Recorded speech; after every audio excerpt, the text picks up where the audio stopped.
perfectionism really is an illusion. And it really is the illusion that keeps us from really enjoying our life, from celebrating who we are, and also, most importantly, recognizing just how far we've come. Embracing good enough, it doesn't mean that you settle for less. It's about finding balance. It's about being kind to yourself. It's about accepting where you're at. The key to transformation is focusing on progress over perfection. We really have to be more kind to ourselves, and we have to celebrate our wins, and we have to focus on just being a little bit better every damn day and let go of this unrealistic expectation of perfectionism.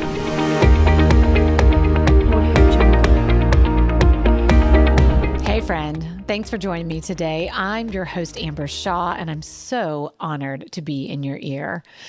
So, I don't know about you, but it just feels like every year that passes as I age, my expectations for myself just keeps getting higher and higher and higher. Like I keep raising the bar more and more and more, whether or not that's with my appearance, whether or not that's with, the goals that I want to attain in my career and in my business, whether or not that's, things that are going on with me relationally. It just seems like as I am aging, my old friend, perfectionism, keeps finding its way back into my life. Perfectionism and kind of that all or nothing mentality has been with me since I was a little girl. And it's something that I have had to work on my entire life because it's something that's really kept me stuck and in a lot of different areas of my life. And it's something that's actually, in some ways, it's what's really, I think, propelled me forward. But in other ways, it's caused me to be held back. And so I have just been really reflecting and noticing lately that even as I'm getting older, I'll be 45, or I'm sorry, I am 45 for God's sake. See, look, I'm so old, I even forget how old I am. Okay. No, I'll be 46 in February. And I was just reflecting the other day, thinking about kind of just some of where I'm at and just, some of the things that have been going on for me. And that was something that I've noticed that, I just really keep setting myself up for some of these unattainable standards. And it's because my perfectionist tendencies are really creeping in. And the truth is like perfectionism is exhausting, right? And so if you are somebody that can relate, I want you to know that you're definitely not alone. The truth is that many women find themselves in this trap of perfectionism. A lot of women feel like, okay, if I just get this right, then I'll feel content. Then I'll feel accomplished. Then I'll feel fulfilled. But we all know that perfectionism really is an illusion. And it really is the illusion that keeps us from really enjoying our life, from celebrating who we are, and also, most importantly, recognizing just how far we've come. And so that's why in this episode today, I really want to talk about, why perfectionism keeps you stuck and really what to do instead. Now, if you are somebody who doesn't identify as a perfectionist, I still want you to hang around because what I have found in working with hundreds of women in transformation is that a lot of women actually might not identify themselves as perfectionists, but they do have perfectionist tendencies. Classic example of this is women who really struggle with their nutrition.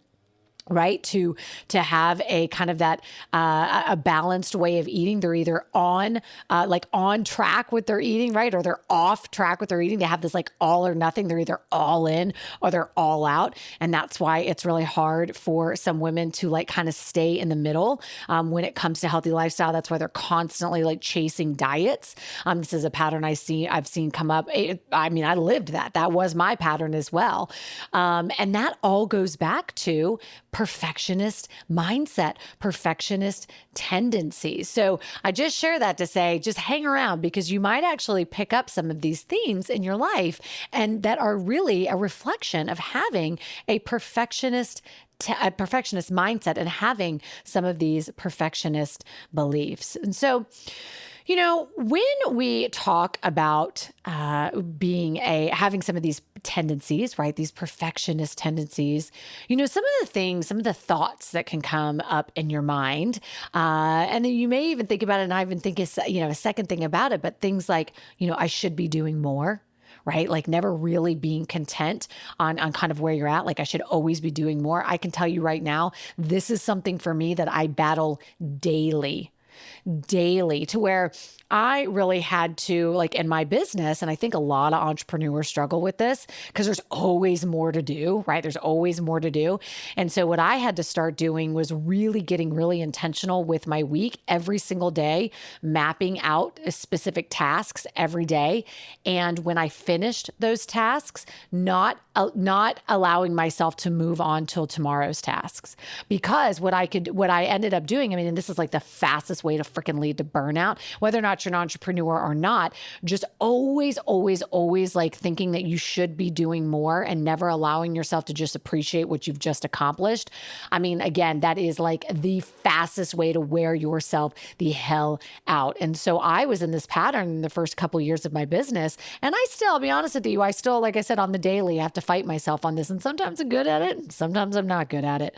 But I had to really just start getting really clear on kind of some boundaries for myself, right, regarding that. So I would just put on my calendar, these are the things that I'm going to do today. And then once I finish, like I'm done. And really being really mindful of not trying to hop into tomorrow's to-dos because it's just an ongoing cycle, right? I sort of like chalk this up like laundry. How like laundry, like there's never a light at the end of the tunnel because you get all the laundry done and then there's always more to do, right? Well, it's the same thing sometimes like at work or like with tasks that you have, it can always feel like there's always more to do and it's freaking exhausting, right?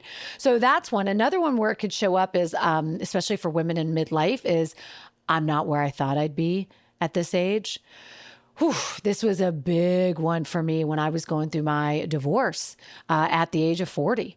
This was a huge source of my grief, not only holding on to the life that I thought was mine, but this is actually, I should say, maybe not even so much grief. I would say this was a huge part of my shame around divorce was that was not the life that I thought I was going to have at 40 and really starting over. This was also a lot of what fueled my imposter syndrome when I was starting my company at the age of 40, because I thought, oh my God, here I am like starting over midlife.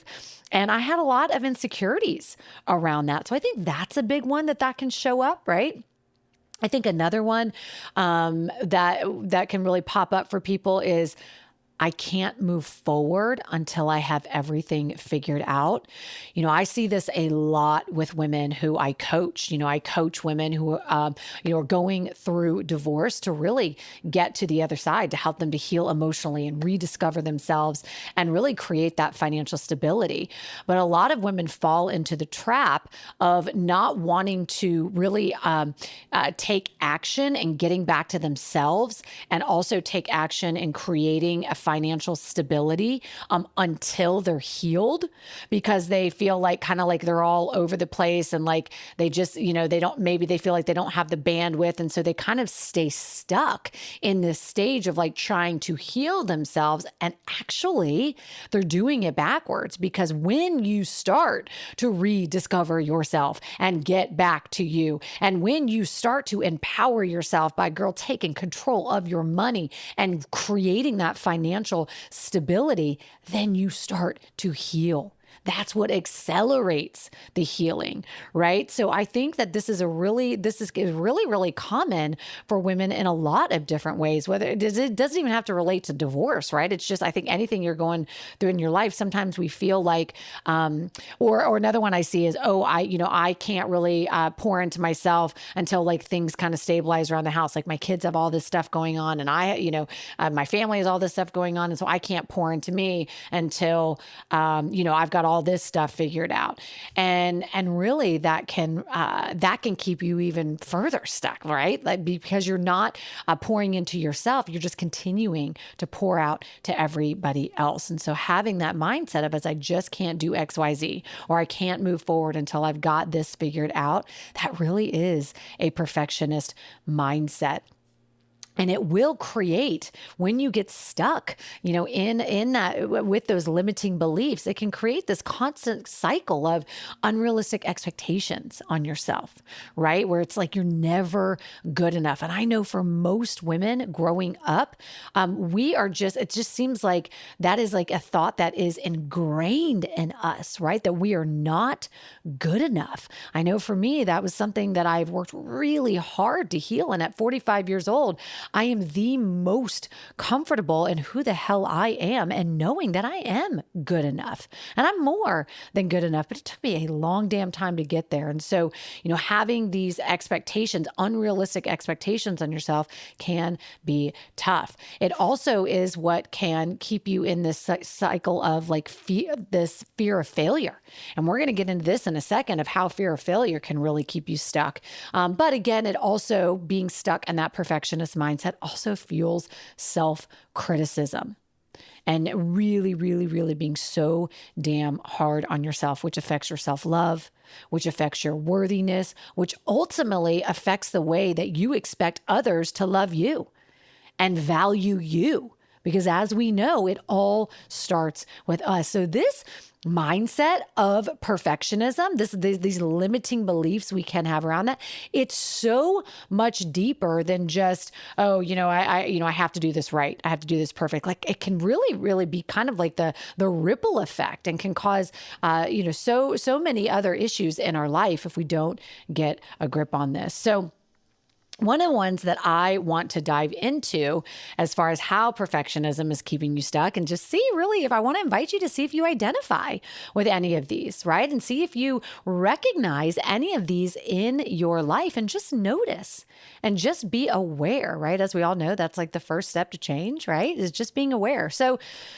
the very first one is fear of failure, right? So this is how perfectionism keeps you stuck. I'm going to run through a few. And again, it's not a secret here, you guys. Always the way that I come up with these lists, I'm not going to lie, it's because this is the shit I deal with in my own life. Okay. This is like straight from my own life and my own experiences and what I deal with. And then also just from witnessing this and, the hundreds of women that I've coached through transformation and seeing these patterns pop up as well, right?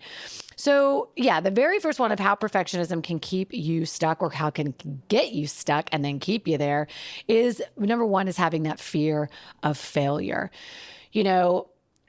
Perfectionism can really make you feel failure or fear failure to such an extent that you can actually just avoid, like, starting new things, trying new things, taking necessary risks to really better your life. I mean, really, that fear of failure can keep you so trapped in your comfort zone that you're really unable to make any progress. I mean, that for me was a huge one, especially when I was I had to really break through on this one when I was starting my business, and I was really having to push myself to get on social media to start the business. I mean, honestly, the fear of failure for me was so bad that I really, really, really had to work on that, because I had a lot of fear of okay, what if nobody listened to me? What if nobody took me seriously? Even starting this podcast, right?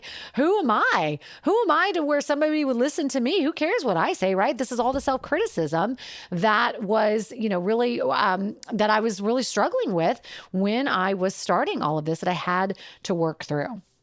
Another way that it can show up for a lot of women is procrastination. So, ironically, perfectionism leads to procrastination, because that pressure to perform perfectly can honestly feel so freaking overwhelming that it can be easier to put off things or avoid tasks altogether, leaving you stuck in that cycle of inaction. So if you are somebody who struggles with procrastination, I want you to get real with yourself. What's behind that? What's really behind that? Is it a fear of being vulnerable? Is it a fear of failure? Are you afraid that you're not going to do it right? Do you feel that you're going to fail at it? What is really driving that procrastination? And get real with that. Another one is overthinking and analysis paralysis. So perfectionists really tend to overanalyze every decision, and detail and outcome. I mean, good God, I do this all the time. I mean, I am in my head all of the freaking time. And sometimes though that can cause inaction, right? Because this overthinking of like thinking about every single outcome and all the possibilities and all of it can really just lead to that analysis paralysis. And so it's because you're just stuck in that endless cycle of like what ifs, right? And sometimes you just have to say, fuck the what ifs and just go for it, right? You cannot get stuck in that analysis paralysis. Another one is it can cause self-criticism and low self-esteem. You know, I talked about this just a second ago, but it really is true. Like when you are constantly striving for perfectionism, you really do set yourself up for failure because perfectionism, as we all know, it's an unrealistic goal, right? Like this is why I always used to talk about, you know, when I was coaching women through weight loss, is that really diets are all about perfection. Right? And that's why they don't work, because we are not perfect human beings, and expecting somebody to stay perfect on their nutrition is totally unfreaking realistic. Right? And then we like try to do a diet for a little while, and then we like feel like we failed. And then we like start over. Right? And we're just constantly in that loop. And so that can apply really to everything, right? When we are constantly in business and relationships and our health and wellness, all of it, right? So we have to be really, really careful, because, you know, every time that if we're striving for perfectionism, every perceived failure that we have, or every mistake that we make, it really does reinforce for us that negative self-talk, those feelings of guilt, of shame, of low value, of lack of worthiness, like all of that. And it really does lead to that lower self-esteem and feelings of worthlessness. So that's a huge one. The last two that I want to share is focusing on flaws over progress. You know, one of the things I say all the time is it really is the key to transformation is focusing on progress over perfection. I mean, that is huge. It goes back to, you know, the Atomic Habits idea of 1% better every day. And when we bring perfectionism into the mix, when we are trying to make changes in our life, it really causes us to focus on what's wrong or what's incomplete or what we didn't do right, rather than what we've accomplished, right? Like what we've done good in our life, or what's really been successful in our life. And so this constant focus on our flaws can really actually lead to a lack of motivation. And it can really also make it hard for us to celebrate our progress. And this just keeps you in this perpetual state of like the glass half empty or dissatisfaction. And that's an exhausting way to live. And it's not helpful, and it's not productive at all. You know, we really have to be more kind to ourselves, and we have to celebrate our wins, and we have to focus on just being a little bit better every damn day and let go of this unrealistic expectation of perfectionism. And then the last one I want to share with you is fear of judgment.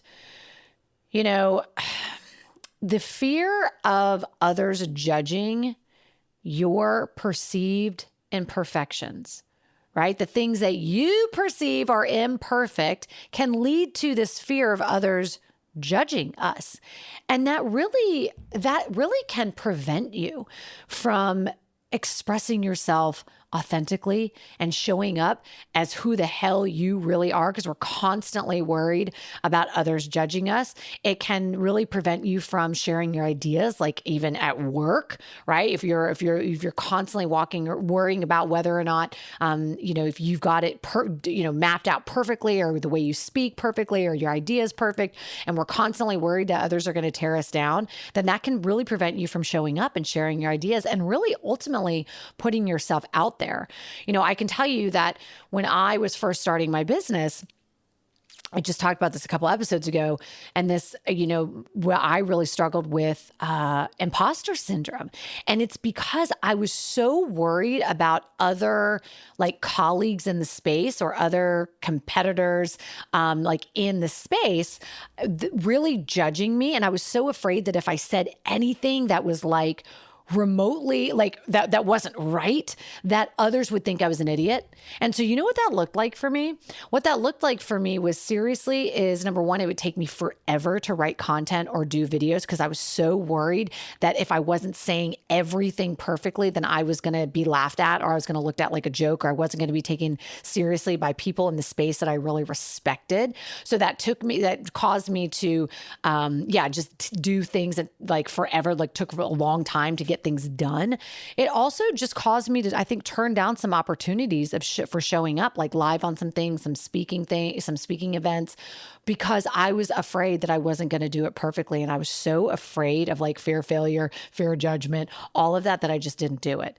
Now I've really worked to get over that shit. But that's very, very common for people to have that fear of judgment. So if you identify with any of those, okay, well, number one, I want you to know, girl, you ain't alone. Okay, there's that. But number two, I really want to encourage you to embrace a new mindset. And this is the new mindset that I like to call good enough. Okay, the good enough mindset, because this is the mindset that's going to get you unstuck. Now, let me be clear. Embracing like good enough, and I'm doing that in quotes for you listening, embracing good enough, it doesn't mean that you settle for less or you're giving up on your goals, right? It's about finding balance. It's about being kind to yourself. It's about accepting where you're at, exactly where you're at in your journey. And it's about recognizing that progress is more important than perfection every step of the way and celebrating your wins. And when you start to adopt this good enough mindset, you're going to start to see that instead of beating yourself up every time that you have a perceived failure or you make a mistake, you're going to learn to treat yourself with the same kindness and understanding that you would offer a friend. You're also going to learn how to really be able to look at your setbacks a little bit more objectively and curiously. And you're not going to get stuck in this cycle of like the guilt, the shame, the feeling bad about yourself, and the self-criticism and the negativity, because you're going to be able to look at what you did a little bit more objectively and without emotion. And that's going to cause you to self-correct faster. And that's really what change is all about, is trying new things, learning from your mistakes, self-correcting and moving forward. And when you let go of the perfectionist mindset, that's exactly what it's going to allow you to do. It's also going to allow you to really celebrate where you are right now instead of constantly looking at where and constantly striving and pushing for where you think you should be. It allows you to really enjoy the journey. And that's really what's being stuck in that perfectionist mindset that really robs you of being able to appreciate the journey that you've been on and how far you've come and how hard you've worked. And I got to tell you, if I would have stayed stuck in my perfectionist mindset and I would have stayed stuck, in waiting till I got everything, dialed in and procrastinating, when I was really trying to start this business, I never would have started my business, right? I really had to embrace this good enough mindset. I had to embrace this mindset of appreciating the journey and also recognizing that sometimes doing something, even if it's not perfect, is better than doing nothing. And so if you are somebody who has been feeling stuck in your life, maybe it's perfectionism, maybe it's something else, another limiting belief that's coming up for you, I want to just share it with you guys really quickly. I want to remind you that the doors are open for Renew You. This is my 6-week program for moms over 35 who are really looking to heal emotionally, right? To let go of that baggage, right? Heal emotionally, to rediscover themselves again, and to create financial stability post-divorce. Honestly, this 6-week program is the exact just roadmap that I wish I had when I was going through my divorce 5 years ago. It's eventually, the things that I'm going to be sharing with you in this step-by-step plan that I'm going to be sharing with you in this program is eventually what led me from getting from where I was 5 years ago to where I am now. But I'm going to give you the cliff notes. We are going to tackle this in this 6-week program, and I'm so excited about this. So the doors close this Thursday, the 26th. Hang on, let me just make sure I said that date right. Hang on. Yes, the 26th. I've got so many dates in my head right now, you guys. Doors close on the 26th. You can head to products.ambershaw.com/RenewU, RenewU, just the letter U, or head to the link in the show notes to get all of the details and to grab your spot. But the doors do close this Thursday. Thanks so much for listening.